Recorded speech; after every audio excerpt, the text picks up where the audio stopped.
సాధు సార్తో మీనన్ గూర్చి డిస్కషన్ పెడుతుంది జేడి. మీనన్ చనిపోయాడని మన నోటి వెంటే ప్రజలకి చెప్పించి వాడు చీకట్లో కూర్చొని గ్యాంగ్ నడుపుతున్నాడు సార్ అని జేడి అంటూ ఉండగా, వాణ్ణి చీకటి నుండి వెలుగులోకి తెచ్చేదెలా జేడి అని సాధు అడుగుతూ ఉంటాడు.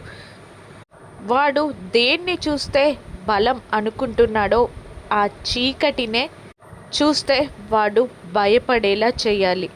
వాడికి వెలుగులోకి వచ్చే దారి తప్ప మరొక ఆప్షన్ లేకుండా చేయాలి సార్ అని జేడి ఐడియా చెప్తూ ఉండగా, అది ఎలా జేడి, వాడు వెలుగులోకి ఎలా వస్తాడు అని సాధు మళ్ళీ అడుగుతూ ఉండగా, మీనన్ వెలుగులోకి రావాలి అంటే మీరు మాకు రెండిటికి పర్మిషన్ ఇవ్వాలి సార్.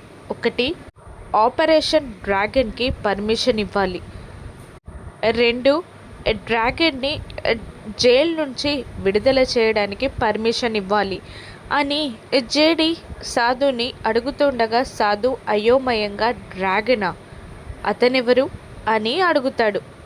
వెయిట్ అండ్ వాచ్ అని చెప్తుంది జేడి. ఇంతకీ డ్రాగన్ ఎవరు, డ్రాగన్ని చూసి మీనన్ ఎందుకు భయపడతాడు, ఈ కథ ఏంటో ఆ డ్రాగన్ని ఉపయోగించి మీనన్ని బయటికి రప్పిస్తుందా జేడి, రానున్న ఎపిసోడ్స్లో చూద్దాం. Thank you for watching.